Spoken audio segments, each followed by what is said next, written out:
大家好，今日同大家分享，我喺荃灣見到一間賣燒味嘅鋪頭，佢哋賣嘅單拼或者雙拼嘅燒味飯盒，竟然係18蚊一盒，仲見到佢哋門口排住隊咁輪候嚟買，呢一個價錢真係有一種時光倒流。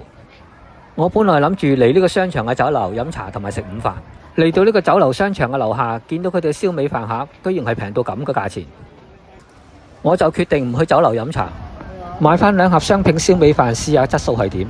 睇下18蚊一盒嘅雙拼燒味飯係咪又超值又抵食。我係搭地鐵嚟到呢個荃灣地鐵站，由呢個 B 嘅出口行去前面行人天橋，橫過馬路之後向前直行，行到差唔多盡頭，我係用右手邊嗰度扶手電梯落地面，沿住呢個大河道直行，經過一間我今年年頭拍攝過嘅酒樓，佢哋嘅價錢同我分享嗰陣時嘅價錢都係一樣冇變到，早午下午茶大中小點都係16個8，星期六日同埋公眾假期就唔係嗰種價錢。睇完咗之後，我跟住呢個大河道行去沙咀道嘅交界位置，跟住轉去左手邊向前直行，再行前少少橫過馬路，跟住轉去左手邊行入去呢一條嘅川龍街。我本來諗住嚟呢條街嘅附近酒樓飲茶同埋食午飯，一路行入去見到前面間燒味鋪有啲人企晒喺門口，我就埋去望下。佢哋嘅燒味飯盒單拼或者雙拼都係19蚊一盒，如果要食燒鵝嘅雙拼就30蚊一盒。我係嚟到呢條川龍街先知道19蚊可以食一個雙拼飯盒，價錢真係平到我都唔信。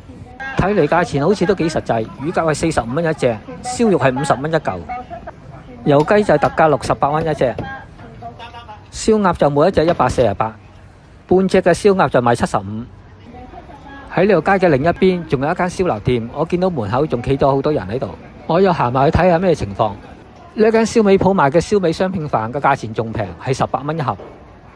真係估唔到一個外賣飯盒嘅價錢沒有最低，只有更低。頭先見到19蚊嘅價錢，我已經覺得好平，點知呢度仲係賣18。呢一間嘅切雞價錢一隻係148，半隻係75，油雞每一隻係118，燒鴨就148蚊一隻。呢度見到啲叉燒同埋見到啲特價半隻雞係60蚊。最後我決定唔去飲茶，用18蚊一盒嘅價錢幫襯佢哋買咗一盒燒肉叉燒飯，同埋買多一盒雞鴨飯。我喺附近揾咗笪地方坐低，睇下呢2盒飯嘅質素係點。先打開呢盒雞鴨飯望下，估唔到見到係有半邊燒鴨髀，同埋係有5件嘅切雞喺度。呢盒飯睇落個份量係足夠，望落去個賣相都唔曳。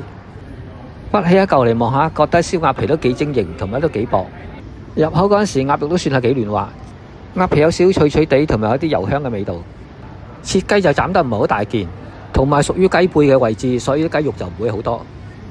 整開塊雞皮嚟望下，見到肉質都算係幾嫩。入口嗰陣時係有一種雞味，不過我覺得有少少鹹。皮嘅下低係有啲脂肪，入口嗰陣時雞皮有啲爽口。再開埋呢盒燒肉叉飯嚟望下，成盒飯嘅份量睇落都算係足夠。叉燒同埋燒肉嘅數量一共有11件。呢2款燒味嘅賣相睇落都可以接受。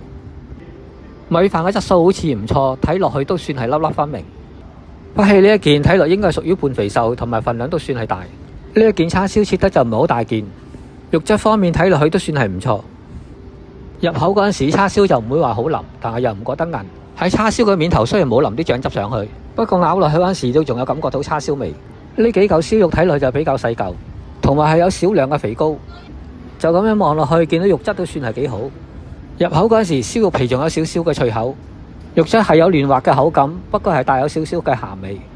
我原本今次嚟呢度嘅酒樓係飲茶同埋食午飯，咁啱見到佢哋燒味飯盒係18蚊一盒，仲可以選擇雙拼，我覺得價錢真係好抵。臨時改變咗唔去飲茶，買2個外賣嘅雙拼燒味飯盒，睇下啲質素係咪咁好。